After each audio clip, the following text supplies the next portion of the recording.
总裁为报救命之恩，娶乡下小丫头成全成笑柄。3月后国际峰会，总裁带妻子出场，国际大佬们排队上前问好，看傻全场。云顶国际会议中心，贵宾休息室。我站在落地窗前，看着窗外城市的灯火像被打翻的碎钻，一片一片铺到天边。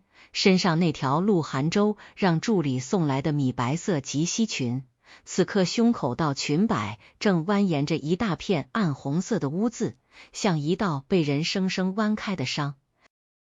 红酒还在往下滴，滴在休息室奶白色的羊绒地毯上，印出一个个小小的触目惊心的圆。哎呀，真不好意思。林微微把空掉的高脚杯随手放在茶几上，指尖还沾着一点酒渍。她抽了张纸巾，慢条斯理地擦着手指，那双眼睛却直勾勾地盯着我，里面盛满了毫不掩饰的恶意和得意。苏小姐，你不会介意吧？我刚才手滑了一下。这裙子我赔你10条都行，不过你这身材穿什么不都一样。他话音落下，休息室里响起几声压不住的嗤笑。陆雪靠在她母亲陈美兰身边，笑得最响。她今天穿了一身香槟色的小礼服，头发盘得精致，像个小公主。她看我一眼，又看林微微一眼，语气轻快的能滴出蜜来。微微姐，你干嘛跟她道歉？她这种乡下来的，能穿上这么好的裙子，已经是8辈子修来的福气了。这裙子啊，她以前怕是见都没见过。陈美兰坐在真皮沙发上，手里端着一盏茶，吹了吹热气，连眼皮都没抬。婉婉，不是妈说你今天是什么场合？国际峰会，你站在这里，代表的是陆家的脸面，代表的是杭州的脸面。你看看你，站没站相，穿没穿相，现在连衣裳都弄脏了，还不快去换掉，别在这儿给我丢人现眼。他说着，终于抬起眼，目光落在我身上，像在看一块粘在鞋底的口香糖。你记住，你能来这儿，是杭州可怜你，别把乡下那套带到这种地方来。我站在原地，手指慢慢收拢，攥成拳头，指甲陷进掌心，一下一下。3个月了，我忍了3个月。这3个月里，我住在陆家老宅，被佣人当面翻白眼，被小姑子当成免费保姆呼来喝去，被婆婆用各种贵族礼仪羞辱得体无完肤。林微微隔3差5就来家里，挽着陆晗州的胳膊，笑得温柔大方。她看我的眼神，从来都像在看一只误入天鹅群的野鸭子。而我那个名义上的丈夫陆晗州，从没有为我多说一个字。我深吸一口气，抬起眼，目光从林微微、陆雪、陈美兰脸上一个一个扫过去。我知道今天这场羞辱躲不过。怎么，苏小姐该不会是要哭了吧？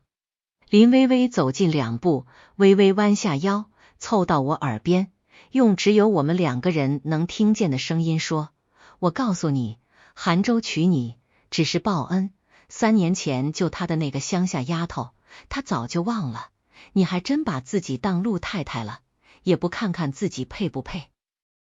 他的呼吸喷在我耳侧，带着一股昂贵的香水味。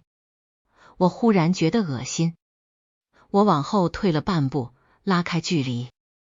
林微微，我开口，声音平静的连我自己都有些意外。你手滑的事我不计较，但是……我转头看向陆雪，陆雪，你偷我奶奶留给我的那枚玉坠，该还了吧？休息室里的空气像被谁按下了暂停键。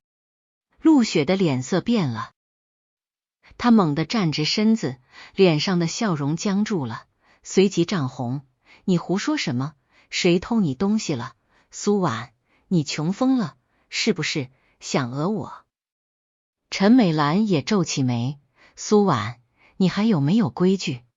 雪儿是你小姑子，她怎么会拿你的东西？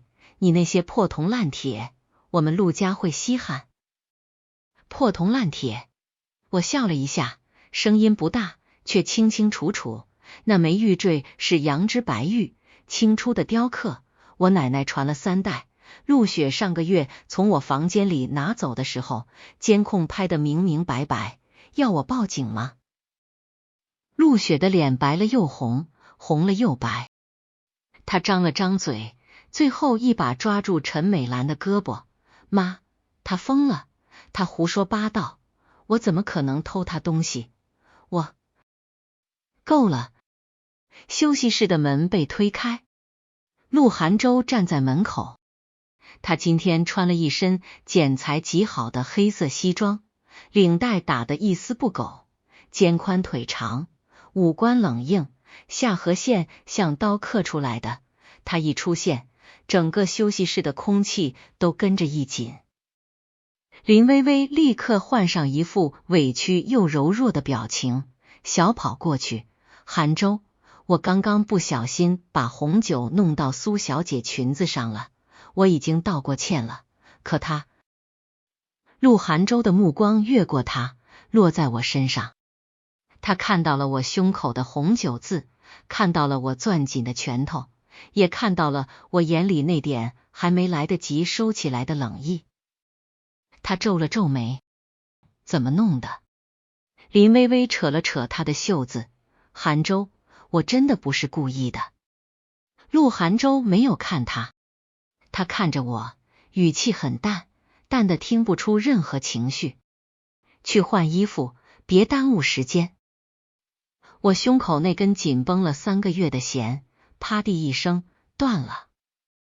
他没有问林薇薇是怎么不小心把一整杯红酒泼到我身上的，他没有问陆雪为什么要偷我的玉坠，他甚至没有问我冷不冷，难不难看，他只是说去换衣服，别耽误时间。我闭上眼睛，又睁开。陆寒舟，我听见自己的声音很轻，却异常清晰，你有没有想过，我才是你的妻子？他顿了一下，片刻后他别开眼，声音依旧淡漠，我知道。你知道？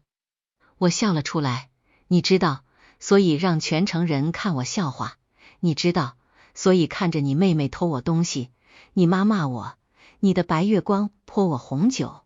陆寒舟，你报恩的方式就是把我娶回来，然后扔在狼群里，让我自生自灭。他表情终于有了一丝裂痕，但他还没说话，陈美兰已经站了起来。苏婉，你怎么跟寒舟说话呢？我们陆家供你吃供你穿，你不知恩图报，还在这里撒野。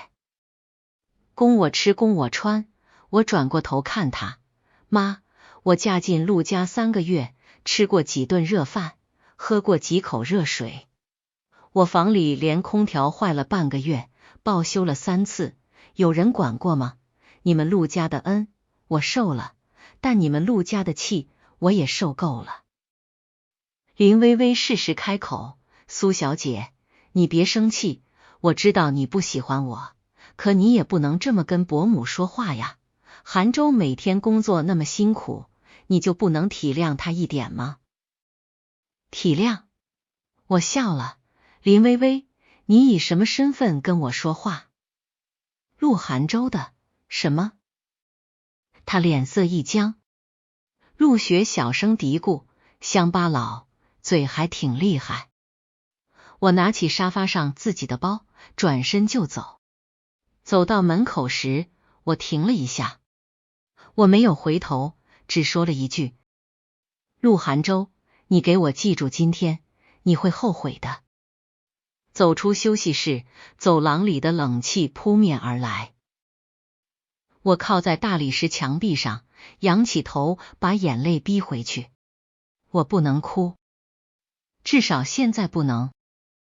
3个月前的那个雨天，爷爷躺在老宅的竹床上，已经是弥留之际。他拉着我的手，声音断断续续，像破旧的风箱。晚晚，陆家，若有人来，把玉佩给他们，若他们提报恩，你可应下，但若待你不好，就走，别委屈自己。他说完就闭上了眼。3天后，陆寒舟来了。他穿着一身黑，身后跟着2个助理，站在我家那间漏雨的堂屋里，与周围破败的环境格格不入。他的目光扫过墙角堆着的药材，桌上摊开的医书，最后落在我脸上。3年前是你救了我。他语气笃定。我看着他，没说话。3年前，我在云隐村后山采药时，发现一个浑身是血的男人倒在溪边，他中了枪，伤口感染，高烧不退。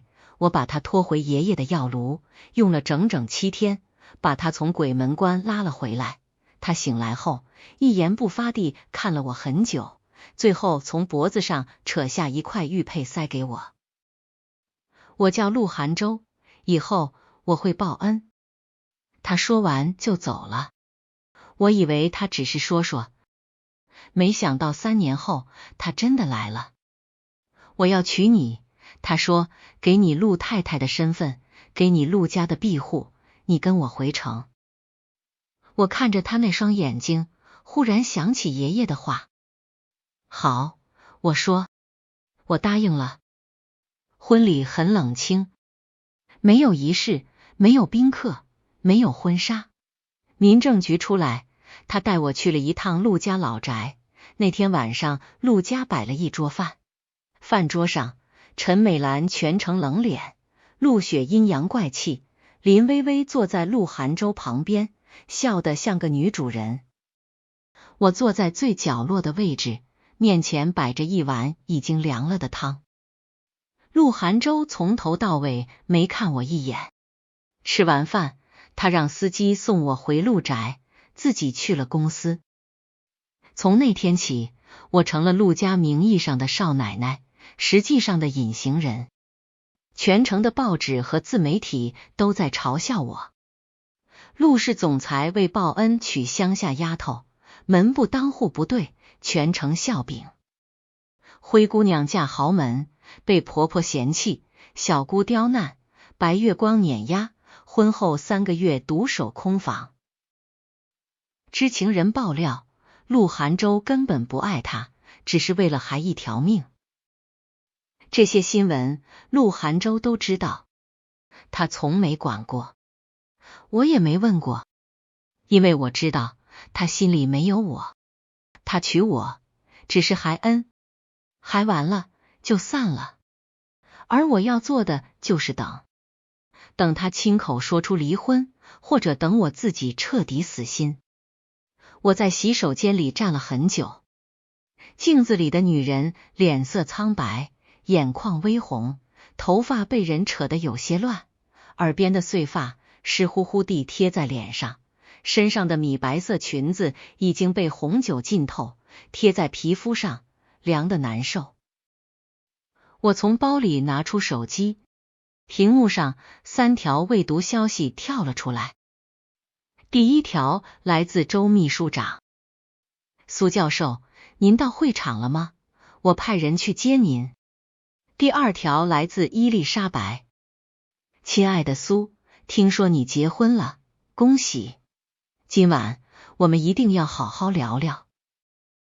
第3条来自洛克菲勒家族安德鲁 S， 我在峰会现场，他们给你安排的座位在我旁边，我让人给你留了位置。我盯着屏幕，突然笑了，笑着笑着，眼泪就掉了下来。我到底在干什么？我苏婉，10岁熟读《伤寒论》，16岁在国际医学竞赛上拿了第1， 20岁创立青鸾医疗基金，走过战地，救过政要，被10几个国际组织追着叫苏教授、苏医生。我居然在陆家忍了3个月的窝囊气，被一群跳梁小丑踩在头上羞辱。我到底在怕什么？怕陆寒舟不要我？他本来就没要过我。我擦干眼泪，从包里掏出那件一直戴着的墨绿色旗袍，那是奶奶亲手缝的，真丝面料，绣着一只展翅的青鸾。她说青鸾是神鸟，不需要攀附任何枝头。我换上旗袍，把头发松开，用一根乌木簪子松松挽在脑后。镜子里的我，肤色很白，眉眼清冷，墨绿色的旗袍衬得我像从旧时光里走出来的人，整个人像一把刚出鞘的刀。我推开门，走了出去。走廊尽头，陆寒舟正背对着我打电话，他听到动静，转过身来。他看着我，声音戛然而止，他的瞳孔微微收缩了一下。片刻后，他挂断电话，语气有些发紧：“你走吧。”我打断他：“别让你的贵客们等急了。”林薇薇从休息室里追出来，一看到我，脸色变了好几个度。“苏婉，你怎么穿成这样？你以为这是民国片场吗？”陆雪也跟出来，阴阳怪气：“土死了，真当自己是名媛了。”我连一个眼神都没给他们，径直往前走。陆寒舟跟上来，走在我身侧，压低了声音：“你穿的什么？”“我奶奶给我做的。”我说，“比陆太太给我准备的那条裙子干净。”他一顿，没再说话。我们走到主会场门口，安检严格，工作人员正在逐一核验邀请函。林薇薇挽着她父亲林国栋的胳膊，递上一张烫金邀请函，笑得矜持有礼。陆雪和陈美兰也拿出家属卡，顺利通过。轮到我时，我只有一张普通家属卡。林薇薇站在一旁，笑得意味深长：“苏婉，你这卡该不会连入场资格都没有吧？”工作人员接过我的卡，扫了一下，脸色微变。他抬头看我一眼，又看了看手中的卡片，语气有些犹豫：“陆太太，您……”林薇薇笑得更开心了：“看吧，我就说。”他的话还没说完，主会场方向忽然快步走来一个人，50多岁的男人，头发花白，穿着深色西装，胸口别着一枚国际峰会的金色徽章。他身后跟着2个随行人员，一路小跑，额头上都是汗。苏教授。周秘书长一把推开挡在前面的人，3步并作2步走到我面前，微微弯下腰，握住我的手：“您可算到了，怎么不提前说一声，我好去接您？路上累不累？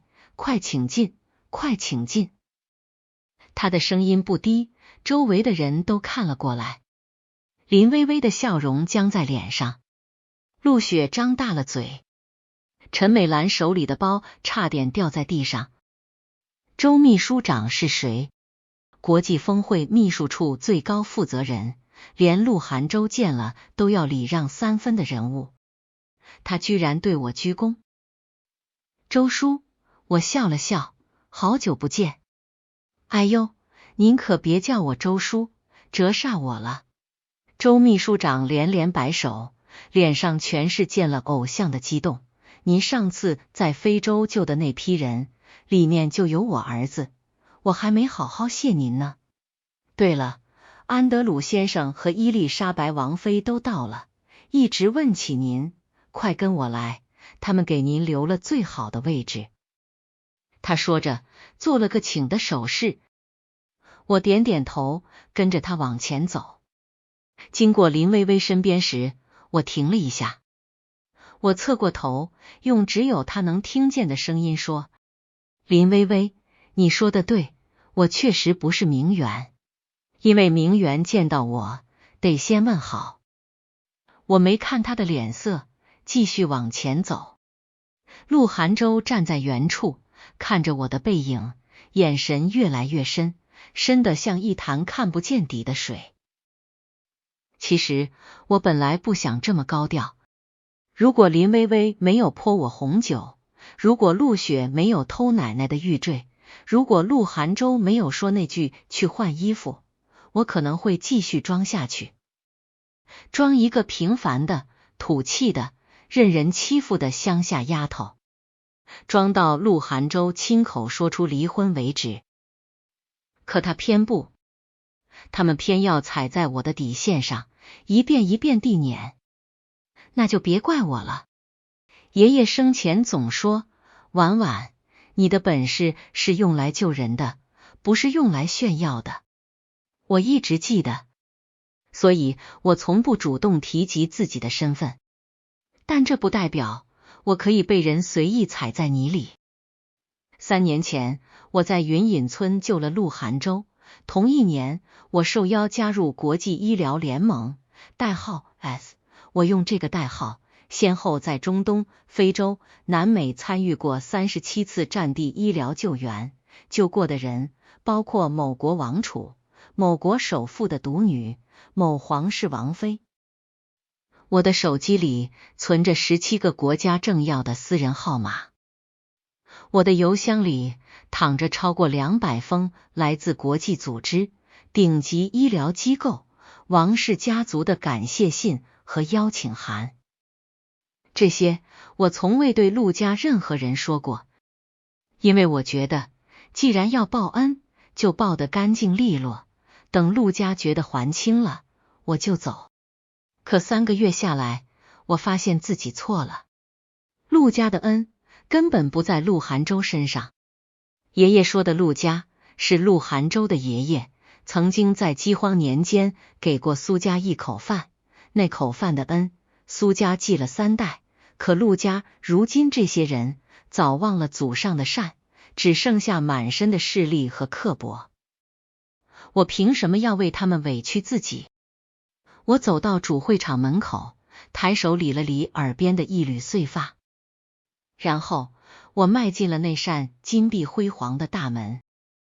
主会场内灯光璀璨，巨大的水晶吊灯从穹顶垂下来，折射出成千上万道光芒。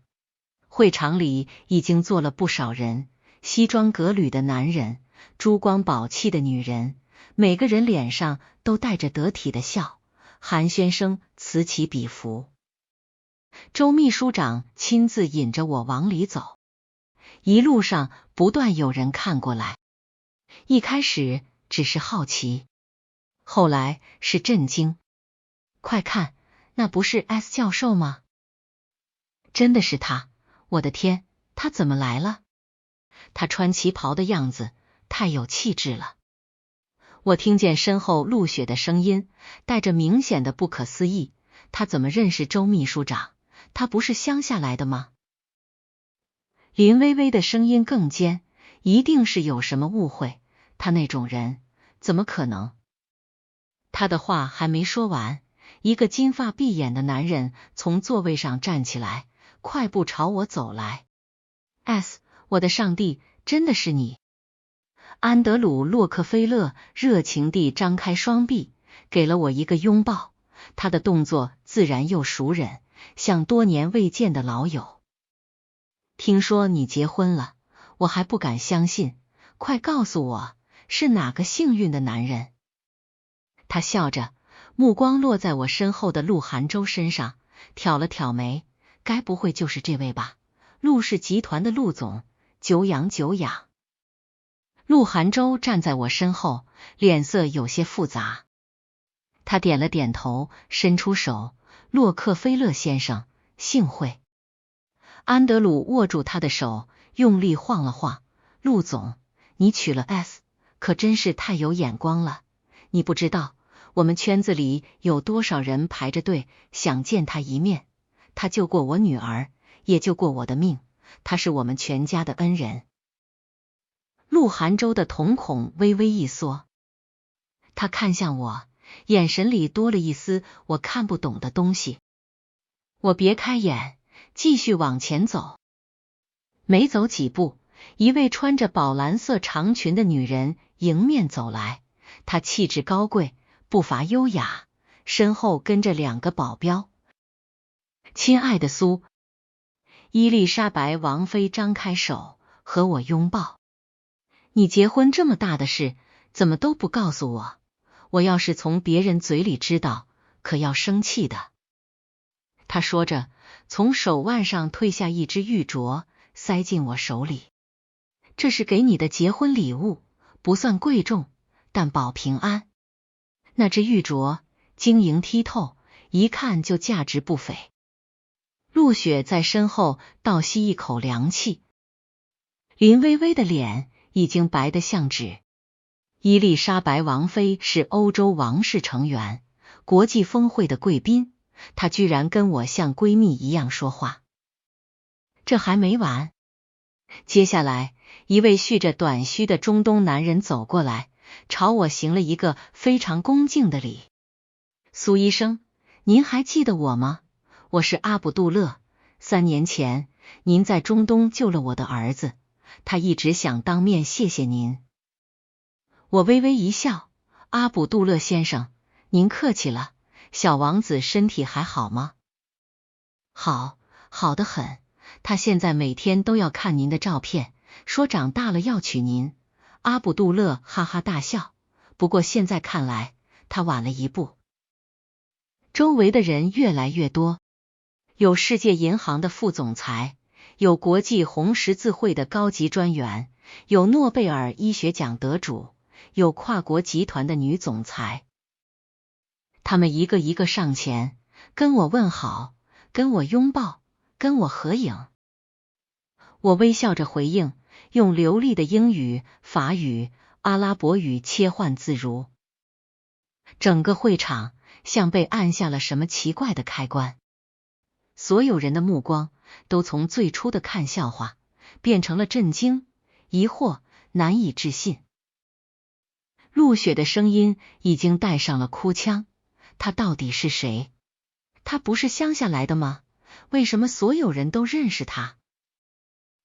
陈美兰扶住女儿，脸色铁青，别说了，先看看情况。林薇薇站在原地，双手死死攥着裙摆，指甲几乎把真丝裙摆掐出洞来。她咬着牙，忽然大声说，你们别被她骗了，她就是个乡下来的野丫头，她肯定是用什么手段骗了这些人。苏婉，你到底使了什么妖术？她的声音尖锐，在安静的会场里显得格外刺耳。所有人都看向她，伊丽莎白王妃脸上的笑容淡了下去。她转过身，目光冷冷地落在林薇薇身上，像在看一只不知天高地厚的蝼蚁。你是谁？你在质疑我的救命恩人？林薇薇脸色一白，我是林氏集团的。林氏集团？伊丽莎白王妃打断她，语气轻蔑，没听过。不过既然你敢对苏无礼，我会让人查查你们林家，希望你们经得起查。林薇薇整个人都僵住了。林国栋从旁边冲过来，一把拉住女儿，脸色煞白，王妃殿下，小女不懂事，我这就让她给您和苏教授道歉。他一边说，一边按着林薇薇的头，强迫她鞠躬。林薇薇红着眼眶，嘴唇都咬破了，终于挤出一句，对不起。我看着她，淡淡开口，林薇薇，你的道歉我不需要，但你需要知道，有些人你惹不起。陆寒舟从始至终没有说话，他站在我身边，像一个沉默的影子，但他看我的眼神却已经变了，从最初的疏离、淡漠变成了复杂、震惊，还有一丝他竭力想藏住的慌张。苏婉，他忽然开口，声音很轻，你究竟是谁？我转过头，对上他的眼睛。我是苏婉，我笑了一下。你娶的那个乡下来的小丫头。他喉结滚了一下，似乎想说什么。这时，主持人走上台，宣布峰会正式开始。我转身朝自己的座位走去。我的座位在最前排的正中央，陆寒舟的座位在我身后3排。他从没坐过那么远的位置，但他什么都没说，只是站在原地看着我的背影，眼神越来越暗。峰会进行到一半，主持人忽然提高声音：下面有请国际医疗联盟主席、青鸾基金创始人、世界卫生组织特别顾问苏婉女士上台致辞。全场掌声雷动。我站起来，缓步走上台。聚光灯打在我身上，墨绿色的旗袍在灯光下泛着幽幽的光。我站在话筒前，目光平静地扫过台下。陆雪和陈美兰缩在角落里，脸都白了。林薇薇被父亲按在座位上，浑身发抖。林国栋满头冷汗，不停擦汗。陆寒舟坐在我斜后方，身体微微前倾，眼睛一眨不眨地看着我。我开口，声音清晰，带着一种与生俱来的从容。感谢大会的邀请，今天我站在这里，想和大家分享一个关于恩与善的故事。很多年前，我的祖父告诉我，救一人是医者本分，救万人是医者大义。3年前，我在一个偏远山村救过一个男人，那之后他找到我，说要报恩，他给了我一个身份，却忘了给我尊重。今天我想告诉大家，报恩不是施舍，不是高高在上的怜悯，报恩是把对方的尊严看得比自己的命还重。台下安静了几秒，然后掌声像潮水一样涌来。我鞠了一躬，走下台。经过陆寒舟身边时，我听见他压得极低的声音：苏婉，你恨我？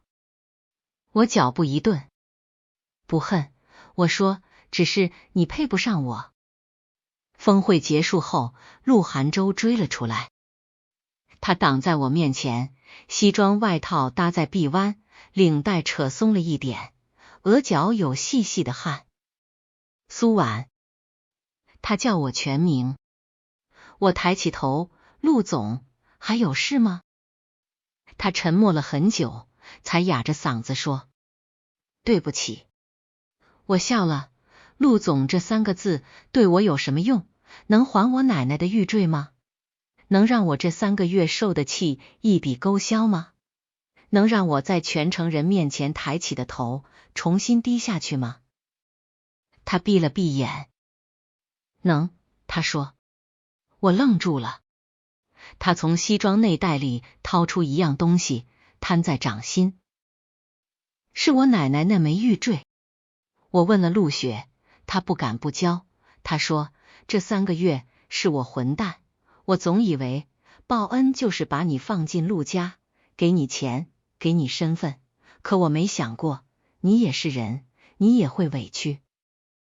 他上前一步，离我很近，近得我能闻到他身上淡淡的雪松香。苏婉，再给我一次机会。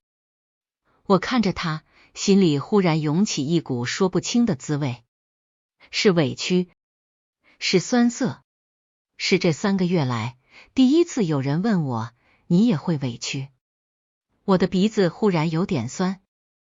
我别开眼，你拿什么给我机会？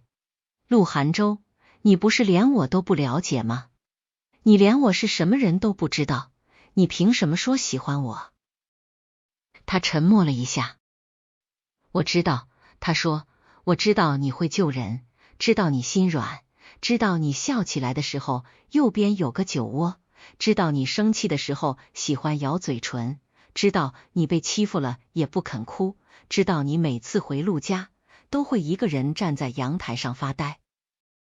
我猛地抬头看他，我娶你确实是为了报恩，他说，但这3个月我没有一天不再看你。我的眼泪突然就掉了下来，他伸手抹掉我脸上的泪。以后换我来追你，他说。林薇薇后来不甘心，她找人调查我，想挖出我的黑料，结果什么都没挖到，反而把自己搭了进去。警方接到匿名举报，查到了3年前陆涵洲被绑架一案的真相。原来当年绑架陆涵洲的正是林薇薇的哥哥林浩。林浩欠下巨额赌债，与人合谋绑架陆涵洲，想勒索赎金。林薇薇知道后没有报警，反而暗中帮忙遮掩。陆涵洲逃脱后，林薇薇又假装是来救他的，趁机接近陆家。而当年我在西边救陆涵洲时，林薇薇曾派人跟踪，想找到陆涵洲的下落，将他灭口。但那次他的人在山里迷了路，没能得手。这些证据被匿名送到了警方和陆氏集团。陆涵洲震怒，林家一夜之间倒台。林薇薇被带走时还在尖叫，不可能！陆涵洲，你不能这么对我，我才是最爱你的人。陆涵洲站在门口，脸色冷得像冰。你爱的从来只有你自己。林浩被判了15年，林薇薇因包庇罪和危害公共安全罪被判了8年。林家资产被冻结，林国栋一夜白头。追妻这件事，陆涵洲做得极其认真。他辞掉了自己助理，每天亲自给我送饭。他搬到我隔壁，整夜地打地铺。我说不用，他说你一个人睡，我不放心。他开始学做菜，第一次煎鸡蛋，把厨房烧了一半。他端着那盘黑乎乎的煎蛋，站在我面前，表情认真的像在谈判。苏婉，你尝尝。我看着那盘不明物体，忍不住笑出来。陆涵洲，你是不是想毒死我？他愣了一下，然后也笑了。那是我第一次看见他笑得那么没防备。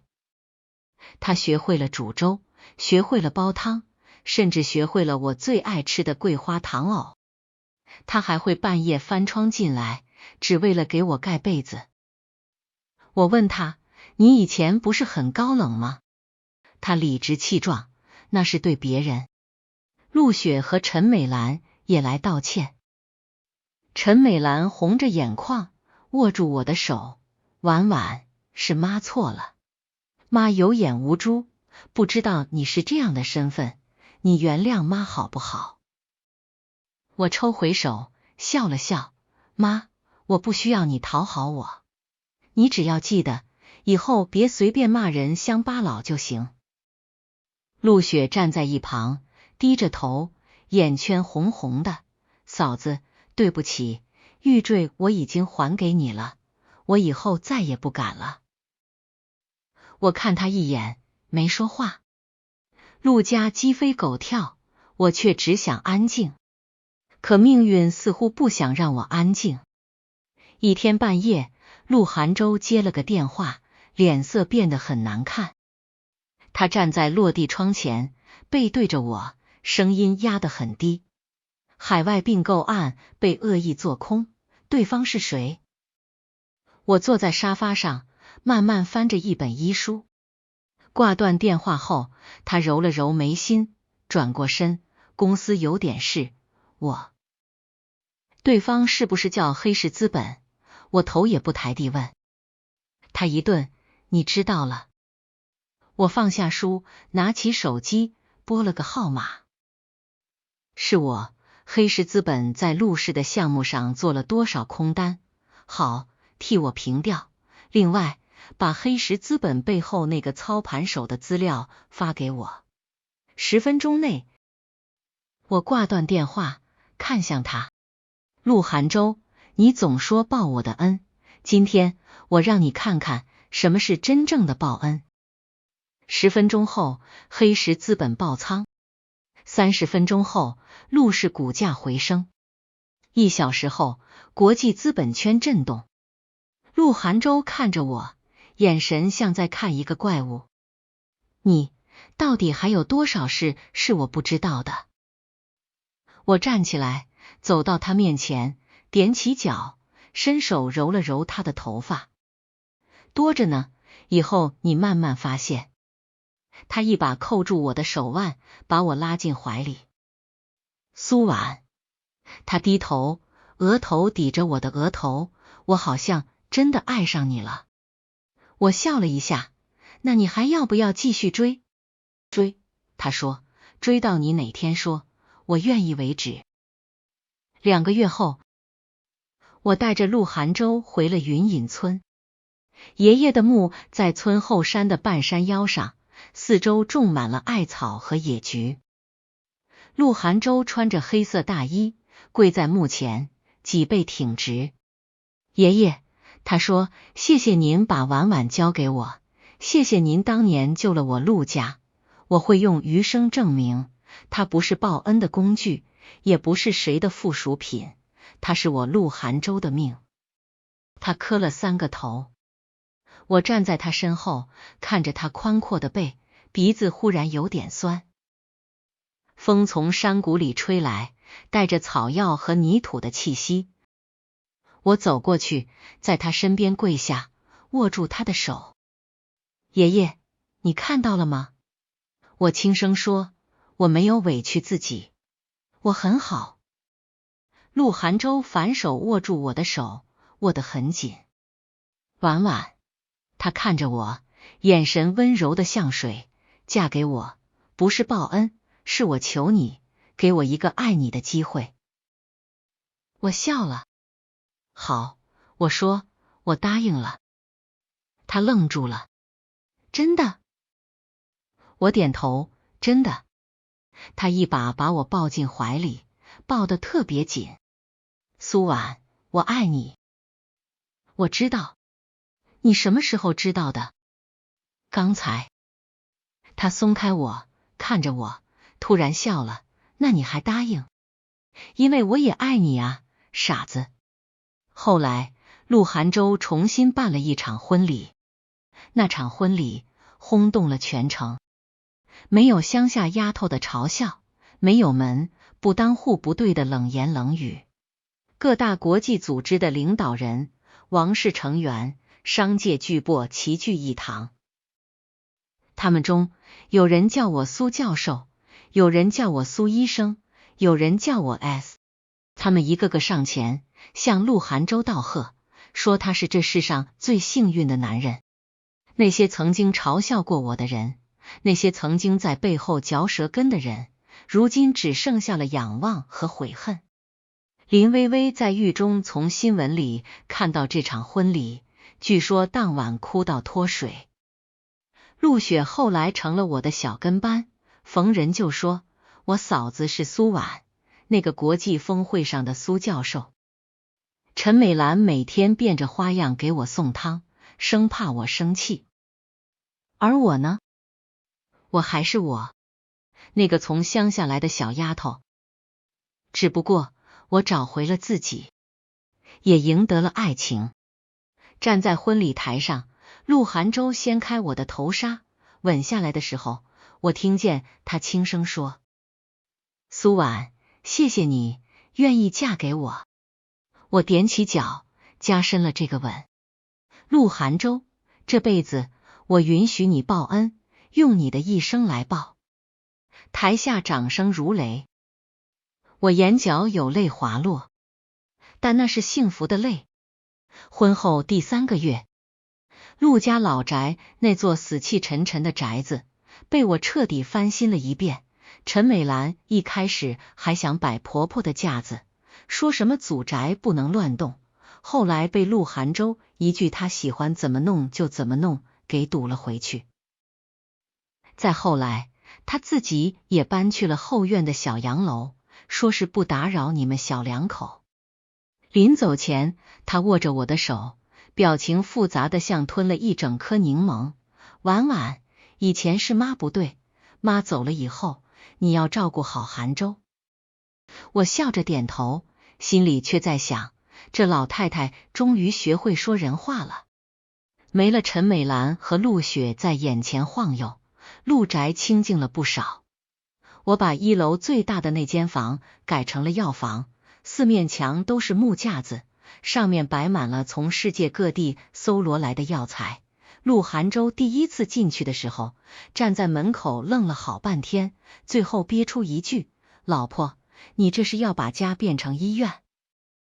我头也不抬，这不是为了你吗？省得你以后再中枪什么的，我连药都配不起。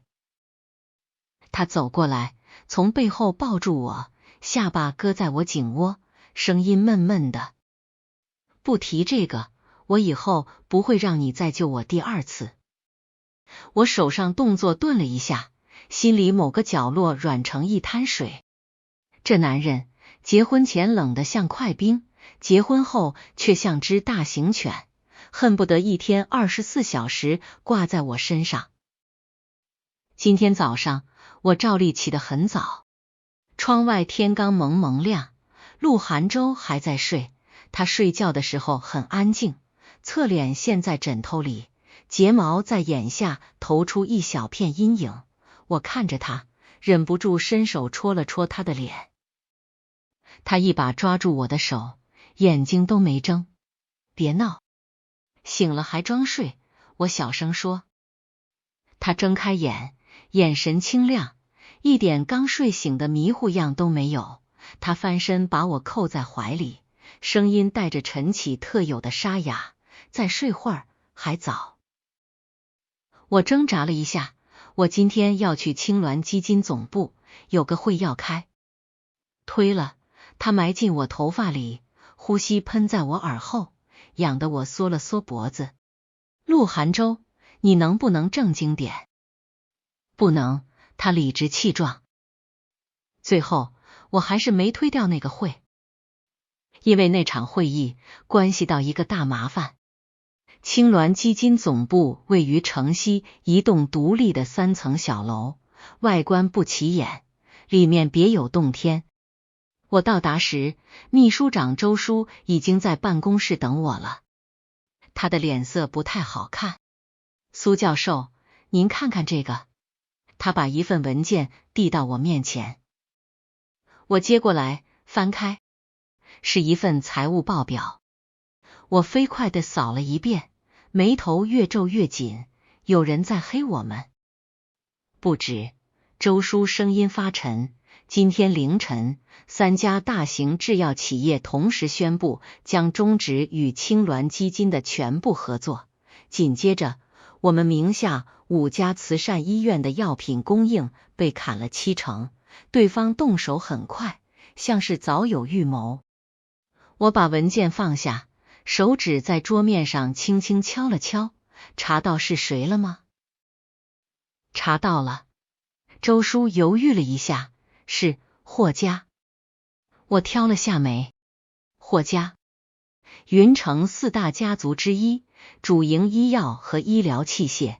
霍家的掌门人霍弘毅，早年靠仿制药起家，这些年一直想往高端医疗市场挤，但始终被青鸾基金和国际医疗联盟卡着脖子。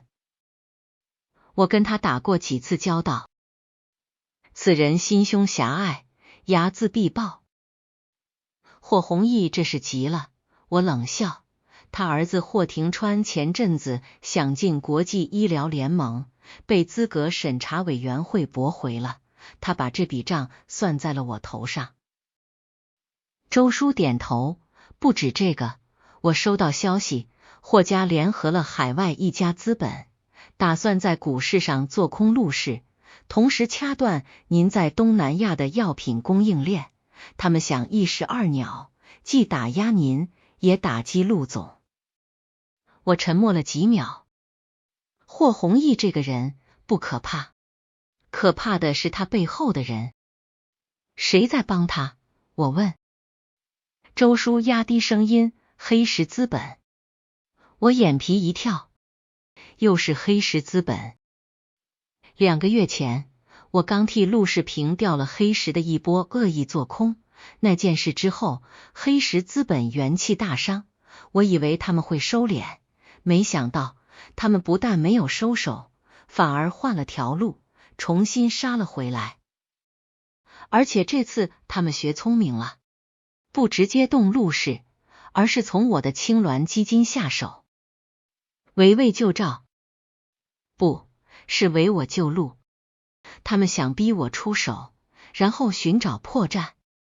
我没有告诉陆寒舟，不是不想，是觉得没必要。青鸾基金的事我自己能处理。黑石资本虽然难缠，但论国际资源和人脉，我还真没怕过谁。但陆寒舟还是知道了，他的消息网比我想象的更广。晚上回到家，他坐在书房里，面前的电脑屏幕亮着，上面密密麻麻全是数据。听到我进门，他抬起头，眼神很沉。黑石资本的事，你打算什么时候告诉我？我脱了外套，走到他身边，瞄了一眼屏幕。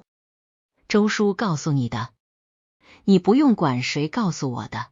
他站起来，走到我面前，一只手撑在桌沿，另一只手扣住我的后颈，迫使我抬头看他。苏婉，你现在是我妻子，你的事就是我的事，你一个人扛着，那我算什么？他的语气不重，但每个字都砸得我胸口发紧。我叹了口气，伸手搂住他的腰。我不是不告诉你，是怕你分心。霍家这次来势汹汹，陆氏那边也一堆事，我不想让你跟着担心。你什么都不说，我才更担心。他低头，鼻尖抵着我的额头。霍弘毅动你，就是动我，这件事我来处理。我仰起头，在他下巴上亲了一下。那我们各管一摊，青鸾基金归我，陆氏归你，黑石资本我们联手，怎么样？他笑了一下，拇指摩挲着我的后颈。好。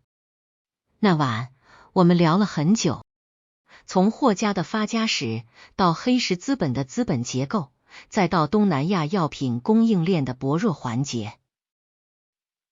陆寒舟在这方面的洞察力让我惊讶，他总能从一堆数据里找到最关键的那个破绽。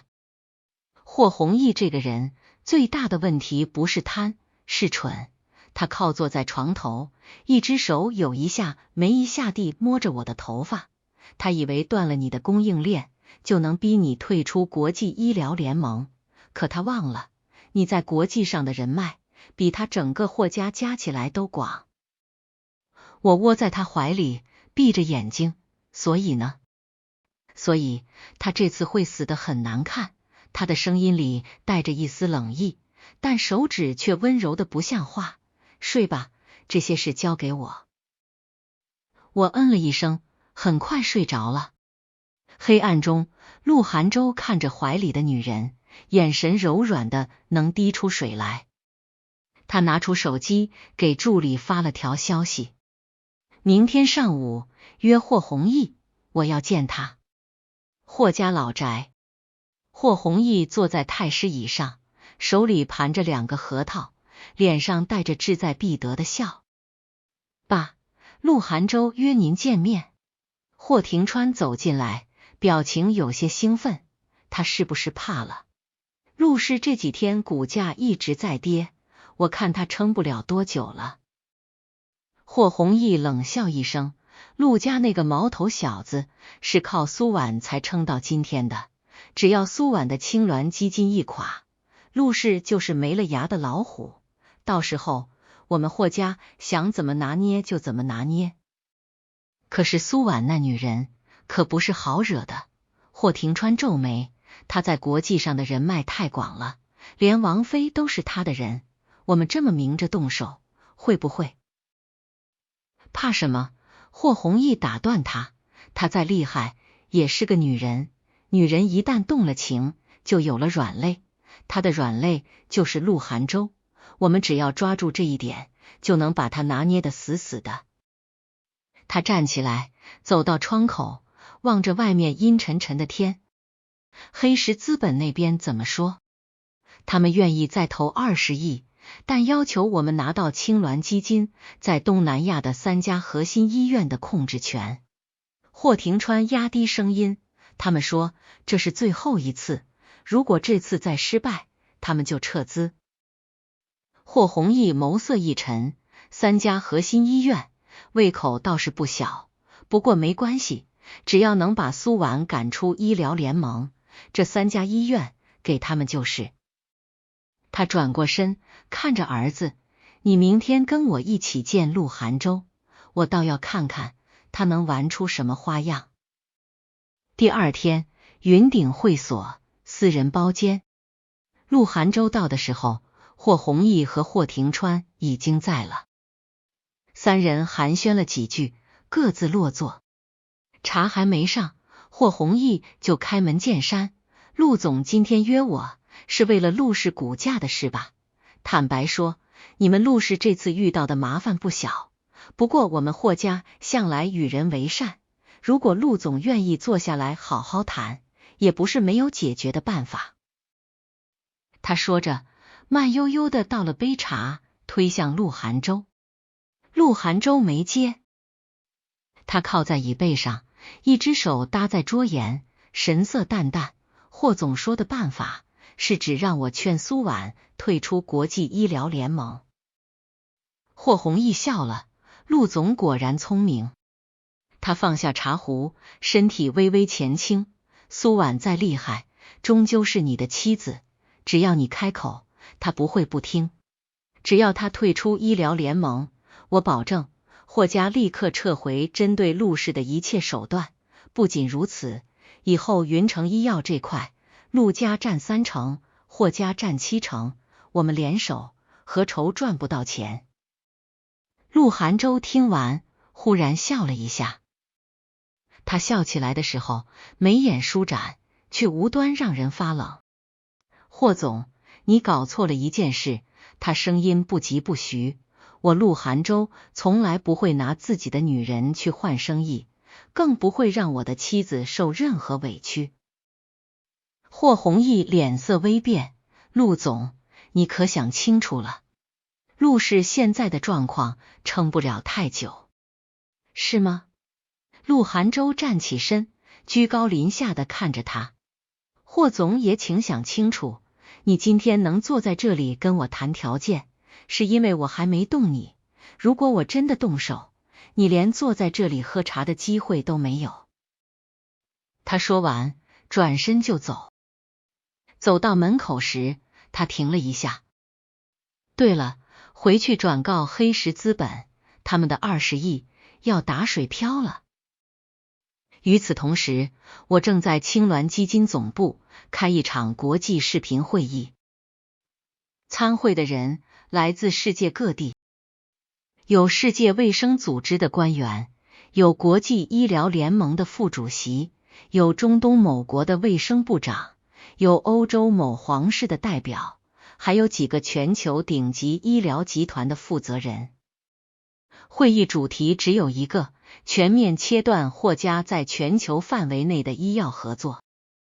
我已经和世界卫生组织沟通过了，我对着屏幕，声音平静而有力。霍氏集团生产的仿制药在多个国家被查出成分造假，相关证据已经在整理，很快会提交给国际药品监督委员会。一位欧洲医药集团的 CEO 举手，苏教授，我们旗下在欧洲的连锁医院从今天起停止与霍氏的一切合作。另外，我们愿意为青鸾基金提供优先供应通道。谢谢你，安东尼。我点头致意。接下来，中东方面也表示将收回霍氏在3个国家的独家代理权。东南亚某国的卫生部副部长甚至直接说：“苏医生，霍氏在东南亚的药品供应，我们可以直接取缔，只要您一句话。”我笑了笑，不用取缔，按程序来，我要让他们输得心服口服。会议持续了2个小时，结束时，周叔走进来，递给我一杯温水。霍氏在海外的资产已经冻结了40%，他声音里带着难以抑制的兴奋。国际药品监督委员会已经立案了，霍弘毅这次插翅难逃。我喝了一口水，还不够，他背后有黑石资本，光靠这些扳不倒他，必须连黑石一起收拾。周叔犹豫了一下，苏教授，黑石资本的能量比霍家大得多，他们背后有政界的人。我放下水杯，站起身，走到窗前。窗外城市的灯火次第亮起，像一条条流动的星河。我知道，我说，所以我请了一个人。谁？我没有回答，只是拿起手机拨了一个号码。电话响了2声就接通了，那头传来一个苍老却异常有力的声音：“苏丫头，你终于想起我这个老头子了。”我笑了一下，师傅，帮个忙。说，黑石资本，我要他永远退出亚洲市场。电话那头沉默了几秒，然后老人笑了一声：“你胆子倒大，行，3天后给你消息。”我挂了电话，转身看向周叔：“接下来，请你看一场好戏。”晚上回到家，陆寒舟正坐在客厅沙发上，手里拿着一份文件，眉头紧锁。我走过去，抽走他手里的文件，在他旁边坐下。怎么了？又皱眉。他看我一眼，伸手把我捞进怀里，语气有些发闷：“霍家的事，你怎么不跟我说？你找了师傅？”我愣了一下：“你怎么知道？”“你手机有我的定位。”他说的理直气壮。算了，跟这人讲不通道理。师傅他老人家一直想找机会收拾黑石资本，我靠在他胸口，玩着他衬衫上的扣子，这次正好，他不是为了我，是为了10几年前一桩旧案。陆寒舟没说话，只是把我抱得更紧了些。过了好一会，他才开口：“苏婉，我知道你很厉害，但你能不能别总是一个人冲在前面？我现在是你丈夫，我有保护你的义务。”我仰起头看他：“那你呢？你一个人去见霍弘毅，为什么不告诉我？”他僵了一下：“你跟踪我？你手机里有我的定位，我手机里就不能有你的吗？”我学他理直气壮。他看着我，忽然笑了：“我们这样像不像2个傻子？”我也笑了：“像，但傻子开心。”他低头亲了我一下：“那以后有任何事都先告诉对方，不许一个人扛。”好，我点头。3天后，一条消息震惊了整个资本圈。黑石资本旗下一支规模超过200亿的亚洲基金，突然被10几个国际机构联合调查。调查令来得毫无征兆，却精准地命中了黑石资本最核心的资金链条。紧接着，国际刑警组织对黑石资本的3名高管发出红色通缉令，理由是涉嫌洗钱、非法操控股市、贿赂多国官员。当天，黑石资本全球股价暴跌40%，市值蒸发逾300亿。霍弘毅坐在霍家老宅里，看着电视上的新闻，手抖得连核桃都盘不住了。怎么会这样？怎么会这样？霍廷川冲进来，脸色煞白。爸，黑石资本完了，我们的合作方全跑了，霍氏在海外的资产全被冻结了。霍弘毅猛地站起来，手机从手里滑落，砸在地上，屏幕碎成蛛网。他张了张嘴，却一个字都说不出来。就在这时，门被推开，一群穿着制服的执法人员走进来，为首的中年男人表情严肃。霍弘毅、霍廷川，你们涉嫌生产销售伪劣药品、行贿、非法操纵股市，请跟我们走一趟。霍弘毅腿一软，瘫倒在地。霍廷川惊恐地喊：爸，爸，你怎么了？霍弘毅双目无神，嘴唇哆嗦着，终于挤出一句：完了，全完了。霍家倒台的消息像一场飓风，在云城乃至整个亚洲商业圈掀起了惊涛骇浪。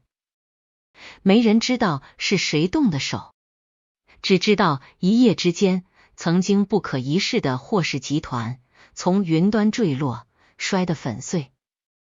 媒体疯狂报道，各种猜测满天飞，但真正的知情者只有少数几个，比如伊丽莎白王妃，比如周秘书长，比如陆寒洲。一周后，国际药品监督委员会发布公告，认定霍氏集团多项严重违规行为成立，吊销其药品生产许可证，并处以巨额罚款。同时，国际医疗联盟宣布，永久禁止霍氏集团及其关联企业参与联盟的任何项目和会议。霍弘毅和霍廷川被移送检察机关，等待他们的是漫长的牢狱之灾。事情尘埃落定后，我难得睡了个懒觉。醒来的时候，阳光透过窗帘缝隙照进来，落在陆寒洲的脸上。他早就醒了，正支着手肘看我，眼神温柔得能溺死人。看什么？我懒洋洋地问。看我老婆，他说，越看越好看。我伸手推他，肉麻。他抓住我的手，放在唇边亲了一下。苏婉，谢谢你。谢我什么？谢谢你，让我做你唯一的病人。我愣了一下，随即笑了。我以后只救一个人。我说，那个人姓陆，名寒洲，是个笨蛋。他翻身把我压在身下，额头抵着我的额头。笨蛋也认了，反正我只要你。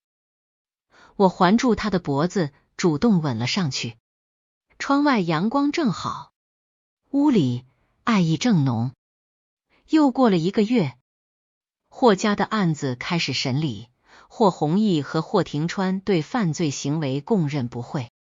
黑石资本彻底退出亚洲市场，相关涉案人员被多国通缉。青鸾基金因这次事件反而吸引了更多国际关注和支持，几家全球顶级的医疗集团主动找上门来，要求合作建立新的慈善医院。陆氏集团的股价创下历史新高。陆寒洲站在办公室的落地窗前，俯瞰着这座繁华的城市。手机震动了一下，他低头看到一条来自我的消息：陆先生，今晚回家吃饭吗？我给你炖了汤。他笑了一下，指尖在屏幕上轻点。回来，多放点莲藕，你爱吃的。发送完，他拿起外套，大步流星地走出办公室。身后，城市的天际线被夕阳染成金红色，像极了3年前那个在西边醒来时第一眼看到的颜色。全文完。